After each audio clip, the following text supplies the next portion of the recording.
We did. That's good. That's a good thing. What was the highlight for you? I'll tell you what. We've thrown a lot of defensive scheme at them, and I felt like today we kind of wanted to hone into who we are. And I think as we're getting further along here, coming up this next week, we're beginning to understand as a staff who they are, what they do well, and we'll start to trim the package back. Because we played well, we executed well for the most part. The only thing we'd like to see us finish a little bit better at the end. In the last two-minute situations, we didn't win, but pleased where we're at, and we just got to keep getting the guys better every day. As Darryl sort of works his way back, have you gotten a better look at some of the other guys in the middle there, guys like Scarpinato and Delaney and that sort of group? Yeah, I'll tell you what, if you would have told me in January or February that our depth would have been at the defensive tackle position, I would have said you're crazy, but I think we've got some pretty good players there. Jeremiah, like you said, Jeremiah Delaney's coming along really well, has shown some really good things. He's a presence in there, and then obviously the addition of Scarpinato has added some stuff for us. So keep those guys healthy will be the most important thing. I think they're going to give people fits in the run game, and saw some good things with we went some four-man pass rush today on third down. Saw some good things out of those guys as well. So they just got to keep going. Talk about the pressure that you need to get with your defensive line. Have they been doing that in camp to allow the cornerbacks in the secondary to do their job? Yeah, it's not where we're at, where we want it to be at right now. I think we're getting a really good push with our interior guys. I think those defensive tackles are doing a really nice job. We've challenged those defensive ends to step up. They've got to do a better job of getting pressure on the edges. So we're getting there. We've tried to manufacture some stuff with pressure as well. The blitz patterns are not where we want them yet. So again, that's a continued working process, but it's a huge deal with the way we play our corners.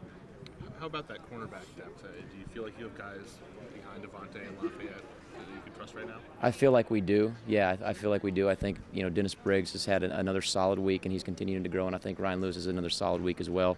Both those guys, we just got to get them to play with more confidence. What have you seen from KK Smith throughout practice and today? KK Smith's been a really good leader. Obviously he's a guy that's been around for a while, but he's been a good leader for those guys inside, especially picking up the scheme and picking up the system. Emotional leader, understands how we need to practice and how we need to approach it. He's going to have to be a strong force for us to get to where we want to get to this season.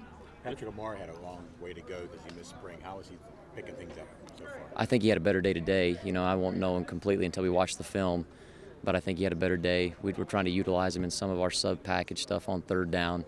He's just getting more comfortable, trusting, what he's seeing, trusting his keys, and then being able to execute that stuff as well. You can just tell his confidence is growing with every rep that he's taking out there. With the amount that you guys have thrown at these guys, yeah. Are you starting to see them progress to the point where they have enough knowledge that they know it and they have it down, where they're able to just go out and play instead of playing while thinking?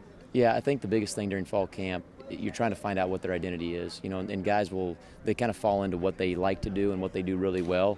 So you throw a lot of stuff at them schematically, different pressures, different pressure packages, even our base defense, what they like to do within our base defense. And then as we get into game week, our job then is to scale it back, find out what Youngstown State obviously is going to do against us. We got a pretty good idea on that, and then start to implement those things that they do really well, and that package now begins to shrink back down, and you really start to hone in on what they're doing, what your opponent's doing. Is Bam starting to nail down that, is it money on that for Bam? I wouldn't say nail it down, no, to be completely honest with you. I think, Caprera's putting a lot of pressure on him. We're seeing some good things from him. We've talked about it all fall camp. It's just got to be more consistent. He knows that. We've challenged with that, and we'll continue to challenge with throughout this week. At those positions, the money spot and also the strong safety where you got guys sort of battling. Yeah. Do you guys really want to find a clear 1 and 2, or would you be okay going into the season with sort of a co-starters, sort of a timeshare kind of thing? I think in an ideal world, you'd like to find a 2 deep at every position. But to be completely transparent, if you have 3 guys that can rotate, and a guy like Pat Amara that can be a swing guy that'll give Jordan Whitehead some time to develop too. Jordan's continued to have a good camp. I think you're good with 3 guys, keeping those guys healthy. Like I said before, part of the reason we did 3-man rotation in the back end is just to keep their legs and keep them fresh and keep them healthy as we're going through fall camp. But I think you'd be pleased if you had 3. I've been around a lot of teams that 2 you felt really good. If you had 2 really good ones, and I think we're going to have 3 to 4 at both those positions that can win at a high level for us. All right, Coach. Thank you. Thanks, guys.